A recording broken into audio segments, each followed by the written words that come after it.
Rikthyen përsëri bashkë, siç edhe ju thash, me të ftuarin për ditën e sotme me Hekuran Sokolin, i cili ditën e premte në Ulpiana Center ka hapur ekspozitën e tij personale, ekspozitë kjo e cila është fokusuar kryesisht në artin e pikselave. Kam të ftuar në studio dhe në vazhdim do të flasim për të sa i përket mënyrës se si ka realizuar këtë ekspozitë dhe çka e ka shty për me ardh deri aty ku ka shfaqur gjithë atë që e ka ndjerë në një copë pëlhure. Mirë se erdhe Hekuran. Mirë si ju gjeta, Minka, është kënaqësi me qenë këtu në studion e Radio Plus. Faleminderit që keni nda kohën për mua. Gjithmonë kënaqësi për juve. Hekuran, ke mbaru fillimisht bashkëqëllorin për dizajn grafik.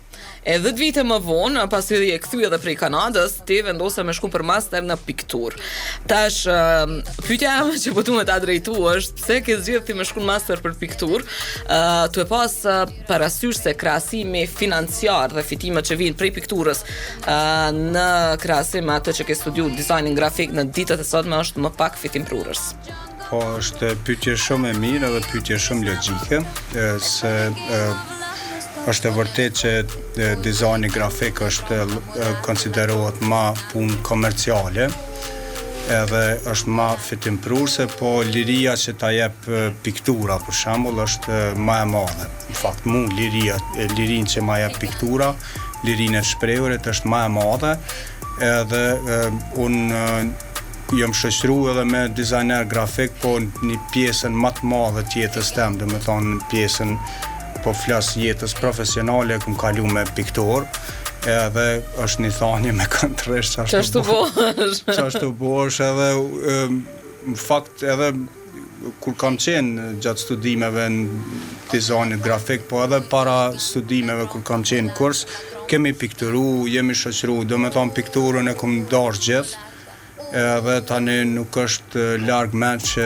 dikur adin tu i pa shokët që po pikturojnë po bojnë ekspozita, tani normal që ajet shtyn tinkurajan edhe ty, po është liria që ta jep piktura është më e madhe. Do me thonë në dizajn grafik kush punon e din që ti sado që jep atë kreativitetin në fund prap e vendos kliente, e vendos ai art directora, kushdo që mundet me kon, ai mundet me kon një ndërhyrje e mirë, po nuk në piktur je veç ti. Do me thonë je veç ti, edhe nëse don me marrë një këshill të një shokut ose një kolegut mirë, nëse nuk dën, ajo është veç e jotja, dhe me thonë njëti paka shumë mbreti punës për shkak që vim prej të njëjtës akademive që departamente ndryshme, shpesh herë unë edhe atyre kolegëve të mi thosha departamenti i pikturës është më i miri se këtë shprehjen e ka në bashkëpunim me një pelhur që as nuk fol as kur gjë hiç, po veç ti shprehesh në drejtim, ndërsa të tjerët na duhet me u përballë me kolegë, me kërkesë, me kliente, me gjithë shka që vjen si pasojë e saj. Kthehemi pak te ekspozita. Ju keni punuar edhe gazetar për një kohë gjatë, edhe çka muj me lidhe në këtë ekspozitën tonë është çysh ka ndiku përvoja jote si gazetar në mënyrën se si e ke trajtu dëshmitarët e pikseluar, si që ka emnin edhe vetë ekspozita, dhe e shihni këtë fragment si një formë mbrojtje të identitetit apo edhe si një humbje prej tij? Po, fillimisht puna si gazetar më ka formu shumë, jo vetëm në aspektin e artit pamor, po më ka formu si njeri, si karakter, si personalitet, do me thonë nuk është që s'kom ditë me shkru, po jam mësu me shkru pak ma mirë. Profesionalisht. Profesionalisht, pak ma sakte, pak ma drejt, edhe jam mësu me mendu qysh kapët lajme, qka përbën lajme, qka nuk përbën. Po, kjo pjesë artistike më ka përcjell. Tash edhe kom punu një 6 vjetë në portalin klankosova.tv, edhe kjo puna e artit, dhe me thonë, kur mësohet syni me pasi si artist, dhe me thonë, ajet për cilë, s'ka lidhe të shkon gazetaria, po shkon e shenë ndeshje sportive, diçka që atë bën për shtypje, kështë në mënyrë artistike, aje mbetet. Edhe më ka ra disa herë, për shembull, mi dëgju këto seancat e gjykatës speciale që u zhvillojshin në Hagë, që është një proces halaj pa kryer. edhe aty ata katror që i pikselojnë për fshehjen e identitetit tyne personave që Dëshmitarët. po kjo më kalon shumë përshtypje se ato ato pamje, që ata katror pikseluar me shumë ngjyra gjasojnë shumë me disa piktura të artistëve të shekullit 20 që kanë pikturuar nëpër Evropë.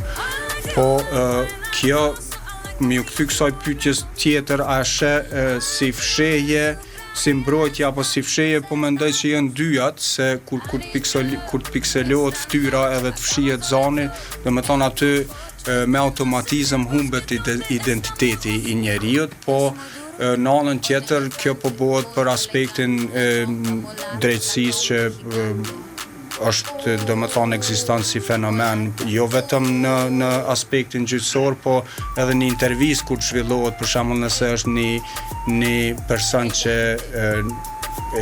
nuk dëshiron me shpreh identitetin e tij. Konsiderohet që dëmtohet nëse ajo intervistë bëhet publike, domethënë edhe ajo pikselohet. Kështu që ata i kanë arsyet e veta, unë i kom pas të mijat për me pikturu, jo me glorifiku dikën, as me lëndu dikën absolutisht. Kjo ka të bëj vetëm me artin, mbrojtjen. Ka të bëj vetëm, domethënë mënyra që kum pa unë, ata katror më kanë bërë përshtypje shumë, u kanë ndodhur sikur ato pikturat e shekullit 20 që kanë qenë disa artistë ka shumë, po 2-3 që i kisha veçu janë Johannes Eten, Paul Klee e kështu me radhë. Domethënë ata kur kanë pikturu vetëm katror, po ata si qëllim e kanë pas abstraktizmin. Domethënë shkëputjen totale nga realiteti. Hekuranti nuk ke ikë fort prej ekspozitës tonë të kalume, edhe në ekspozitën e kalume ti ke pikturu geometrinë, forma geometrike të cilat i ke për mendimin tim i ke prunë në mënyrën më të mirë të mundshme të përcjellura në një pikturë, dhe shumica prej tyre mu personalisht më kanë pëlqyer shumë. Tash në punimet e tua pej katrori dhe pikseli, cilët e the edhe vetë nuk janë veç elemente formale, por bartin edhe kuptime pak më të thella. A është kanë kjo përpjekje për të me kontrollu realitetin e strukturave, cilat jemi në botën e artit? Po, geometria kërkon ose përmban një precizitet, një rregull, një pedantri, kështu që në këtë botën kaotike mënyra jam, domethënë, është për qysh me pru rregull në atë botën time është përmes geometrisë, po në fakt për këtë ekspozit dëshmitarët e pikseluar, unë domethënë pyetja kryesore është se artistët na si artistë kemi është puna jona mi pa gjanat për një këndvështrimi tjetër. Edhe unë kështu e kom pa, domethënë kur gjithkush ato pamje i ka pa sikur forma të thjeshta geometrike. Forma të thjeshta do katror, do unë i kom pa mu kanë ndodhur pak atraktive për mi pikturu. Edhe ashtu ka ndodhë. Po pyetja që e kom ngrit është nëse këta artistët e shekullit 20 që i përmena, që ka shumë, për shembull është një farë Kazimir Maljević, ai ka thonë që arti nuk duhet hiç me përku me realitetin, po është artisti që shnihet, edhe i ka edhe tash për atë arsye e kanë cilësu si non-objective art, domethënë art jo objektiv. E pyetja që unë e kam ngrit është që edhe pse këto katror po dokën si abstrakte, sikur këto punimet që i kanë pikturuar gjatë shekullit 20, prapse këto po ndërlidhen me aktualitetin, me kontekstin historik.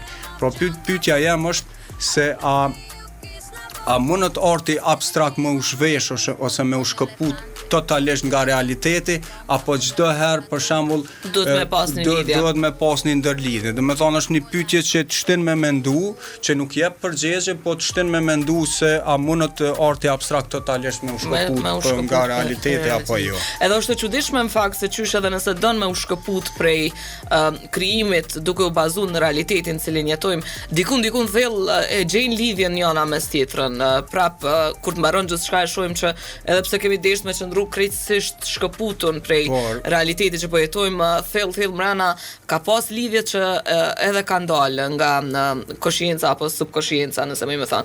Hekuran për me kalu pak në personalen, e tha që abstraksioni nuk është jo objektiv, do me thonë. Po, ajo që dishta me thonë është, a mundesh me shpjegu pak më tej pse shini këtë si të pamundur me u shkëput nga ky realitet në krijimin e artit ton.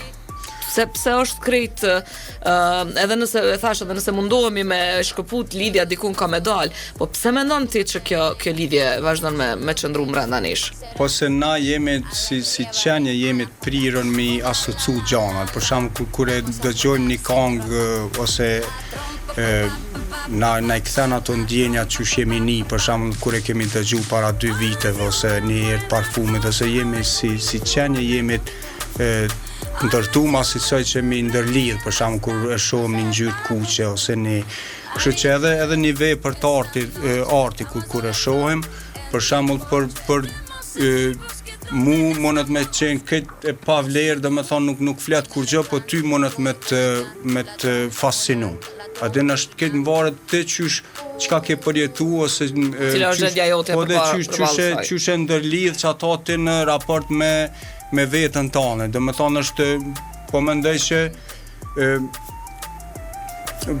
që është e pamundur të me kriju diçka edhe adin me qenë aje totalisht e pavarur, po se në fundit na për njerëz krijojmë, adin nëse ti dën me ka na që pavarun atëre puna të shtëpia. Po jo puna, po mos puna hesh, atëre veç ndërtoj imazhin në imagjinatën tonë, na artistat punojnë për me komuniku, është komunikim. Komunikim me masën. Po, është komunikim.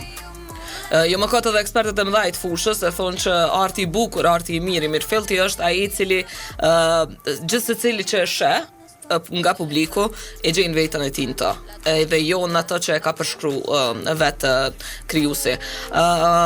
Po duhet vetë pak qysh e arrin ti me balancu këtë tensionin e brendshëm gjatë procesit të krijimit të pikturave. Tensionin e brendshëm, unë me të thonë drejtën e kam një lloj artin ose të pikturuar, të konsideroj si një lloj terapie, si një lloj arratisje, dhe me thonë nuk e më knaq, atë është një farë vetë knaqësie që për shembull sikur një plumagji që i mando pluma dhe ju pengon krejt atyre përshive, po i bën të lashe me të gjujt me gur. Unë njëjtë qashtu, po nejse unë fakt s'pe bëj të lashe kërkën, është qaja, dhe me thonë është një farë knaqësie që ta ofron që dikush e kupton, dikush nuk e kupton, po besoj që kjo është vetë artistat, të gjithë artistët që për shembull në kohën e sodit, adin tash jemi sinqertë se ka një numër i vogël që jetojnë shumë mirë prej artit, po pjesa dërmuese, për shembull nëse vendos me u marr me art, sidomos me pikturë, është një farë vetë flijime se e din që nuk ki me bo pare, për që asaj për e bën veç për, adin e bën për mu knaq, edhe e bën për ndashta me kriju diçka me lani trashëgimi ose diçka, po nuk njeri me logjikën e shnosh. Në kohën e sodit e din që në momentin që i hin profesionit pikturës, do me thonë nuk ka me gjasat janë shumë të mëdha që nuk ka me pas përfitimet mëdha financiare. Në vendin që jetojmë na, se në botën normale. Po, edhe sidomos në vendin që jetojmë na. Në botën normale tjetër sa është, po unë e them që ai që ka talentin me pikturu e ka për një me talent të lindur. Krejt mësohen, krejt profesionet tjera mësohen, këndimi mësohet, shkrimi mësohet, me qenë doktor mësohet, dora e një piktori mbetet dorë e lindur e një piktori, edhe kush e disa shkollë me kry ose mos me kry, ose ka me ditë ose s'ka me ditë. Domethënë nuk ka një mes start këto. Çka po duam me të pyet edhe diçka është që në çfarë mënyre mendon se arti abstrakt mundet me shërby si forme dokumentimit të reflektimit për ngjarjet historike, por edhe për shoqërinë në tërësi? Po arti çdo herë është një dokumentim i periudhave që për shembull nëse e shohim artin klasik ose e shohim periudhën e Renesancës, aty vërejmë që shoqëria ka qenë shumë e ndërlidhur me kishën, do me thonë kishat kanë luajtur një rol shumë të madh, edhe rrjedhimisht do me thonë personalitetet më shumti që i kanë pikturu janë kanë preftrent ose papa ose kështu me radhë, njësoj edhe në kohën në periudhën e monarkive. Tani kur ka ndodhur periudha e modernizmit janë çliru njerëzit, ka pas ka zhvillimi i teknologjisë, zhvillimi i industrisë dhe njerëzit cilin ka ardhur pa dhe shprehje të ndryshme. Domethënë secila periudhë dokumentohet përmes artit, jo vetëm përmes artit pamor, por përmes veprave letrare, përmes poezisë apo përmes filmit, muzikës e këtë arti është një lloj dokumentimi. Konkretisht për artin abstrakt, sepse unë mendoj që arti abstrakt, sidomos kohëve të fundit, është bastardizuar. Arti abstrakt po mendojnë që i madh dhe i vogël mundet me po jo, e ka një thellësi edhe mendoj që në shumicën e rasteve është edhe më i rëndë se realizmi në vete. Thash pikërisht për artin abstrakt sepse kemi pa dhe jemi dëshmitar që art abstrakt e quajnë edhe një kablo që e qesin kështu në tavolinë dhe po e tregon artin pyetje e mirë edhe pyetje që ose një kese për logo. Mundemi me u thellu shumë në këtë pyetje, pra është një balans, është një që shpesh herë për shembull nuk respektohet, po unë mendoj që arti duhet me pas një temë ose një mesazh ose duhet me përku dikon. Për shembull tash është më me marrë shumë kritika nëse e them këto, po ky është mendimi im që jemi në demokraci, mendimi i lirë është mendimi i lirë. Po, absolutisht, po arti duhet me pas substancë. Tash llogaritë me lexu një libër 300 faqe dhe mos me pas kur farë substance. Njëjtë është edhe në pikturë, adin është tash liria që të lirin që e përmenet ti, gjithkush mundet me pikturu, kërkush si ndalohet, po unë mendoj që arti mirëfillt është kur ka substancë, kur pa substancë, mendoj që mundet me qenë... është botë e lirë, mirë, po kanalizimi i tyne do të me u bo. Edhe jo gjithçka për mendimin tem mundet me u quajt art. Absolutisht, edhe unë mendoj njëjtë sikur ti. Edhe unë mendoj edhe... Sepse i hup esenca gjithçkaje, i hup rëndësia, mbi gjitha i hup domethënies. Po mika, këto nuk e hasim, për shembull, kjo është në krejt profesione. Që tash, për shembull, gazetaria përpara ka qenë e shenjtë, për shembull, tregojnë ta më të vjetrit, me qenë gazetar ka qenë barabart me një roli ka qenë pothuajse i barabart me një ambasador. Që tash e le më pak me pas medium dikush. Tash për shembull një telefon ja jep edhe gazetara, është njëjtë edhe me dizajner grafik. E kam mësuar për shembull pak Photoshopin të brusha dizajner grafik. Aden gjithkund e ki këto, në secilin profesion, ose doktor për shembull po hin chat kësin AI, po hin pe këshyrën edhe s'po shkon te mjeku po mendoj që gjithçka pak është bastardizu, arti pak më shumë se është arti është më unë vazhdoj me qëndru stoike atij mendimit që jo gjithçka duhet me u ndiku nga zhvillimet e teknologjisë. Hekuran, faleminderit që ishe, edhe një herë ekspozita në Prishtina Ulpiana, Art Center ka më qenë hapur deri në prej 17 prill, do të thonë ka qenë hapja, edhe ka më zgjat për 2 javë që pi bjen deri me 1 maj për ditën e punëtorëve. Unë i mbledhej punimin. I mbledh ditën e punëtorëve, do të thonë pas kemi punu ditën e punëtorëve.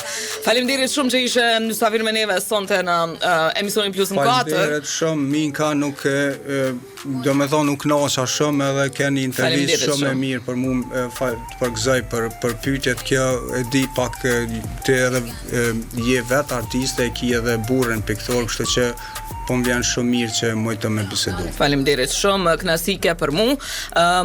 Ekspozitë Shitës është apo? Po shit se po shit. Kushdo që ka dëshirë me ble pikturën, mundeni me drejtu te Ulpiana Art Center, deri me 1 prill është e hapur ekspozita. Deri me 1 maj. 1 maj, m'fal, ku ktheva në prillon. Deri me 1 maj prej orës apo s'ka ora ti punon gjithkohë dikush? Pa e klani numër telefonit për me u siguru përpara që me gjetë gjithmonë dikon aty, mundeni me kontaktu numrin e telefonit që e gjeni aty tek posteri i publikum për ekspozit. Faleminderit edhe një herë kur am përzemërsisht që kemi neve sigurisht që kemi më dëgjue me u shoqërue vazhdimisht. Unë për ju lë juve dashur dëgjues të shoqëruar nga publiciteti tani për tani e për të kthyer së bashku në vazhdim.